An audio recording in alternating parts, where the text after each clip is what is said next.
आज गुस्से में सुरेश अपने पापा से लड़कर घर से निकल आया। सुरेश की जिद थी, पापा मेरे सभी दोस्तों के पास बाइक है और मैं भी बाइक लेना चाहता हूँ, लेकिन आप मुझे बाइक नहीं दिलवा सकते। सुरेश के पापा कहते हैं कि बेटा थोड़े दिन रुक जाओ, मैं तुम्हें बाइक दिलवा दूंगा। तभी सुरेश गुस्से में कहता है कि पापा आप बहुत दिनों से ऐसा ही कह रहे हैं कि कुछ दिनों में दिलवा दूंगा, लेकिन अब तक मेरी बाइक नहीं आई। फिर गुस्से में सुरेश के पापा कहते हैं कि बेटा तुम भी तो कितने दिनों से घर में बैठे हो, थोड़ा बाहर निकलो और काम करो, मेहनत करो, तुम्हें पता चलेगा कि पैसा कैसे कमाया जाता है। और गुस्से में सुरेश घर से निकल जाता है और चलते चलते अचानक से उसके पैर में चुभन होती है और वह देखता है कि आखिर उसके पैर में क्या गया है। तब उसकी नज़र पड़ती है कि वह जल्दबाजी में अपने पापा के जूते पहनकर आ गया है।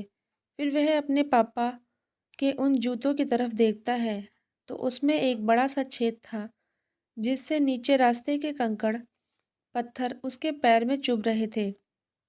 फिर वह धीरे धीरे उन जूतों को पहनकर आगे चलता रहा।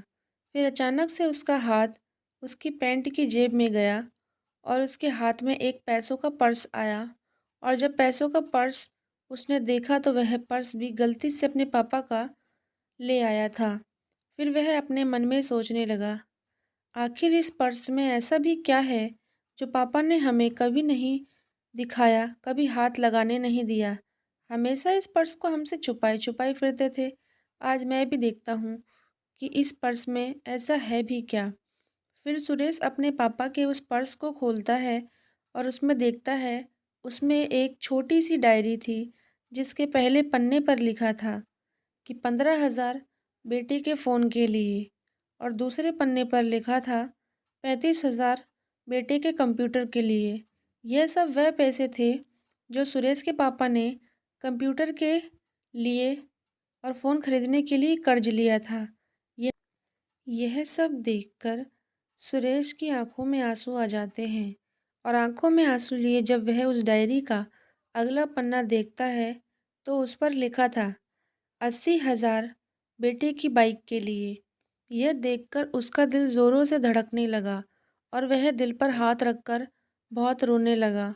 और जब डायरी के आखिरी पन्ने पर लिखे शब्द सुरेश ने पढ़े तो उसके दिल के टुकड़े टुकड़े हो गए। बेटे के लिए इतना सब करने के बाद भी उस आखिरी पन्ने में लिखा था कि 200 रुपये मेरे नए जूते के लिए।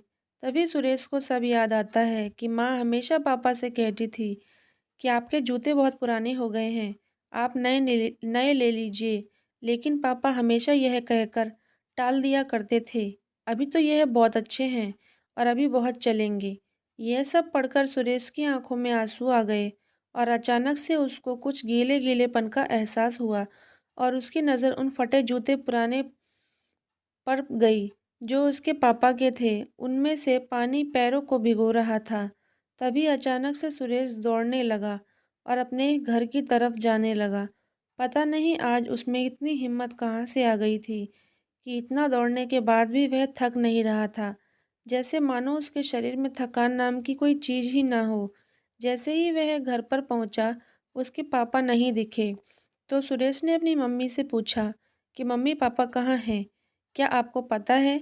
तो सुरेश की मम्मी कहती है कि बेटा अभी अभी तेरे पापा बाहर गए हैं।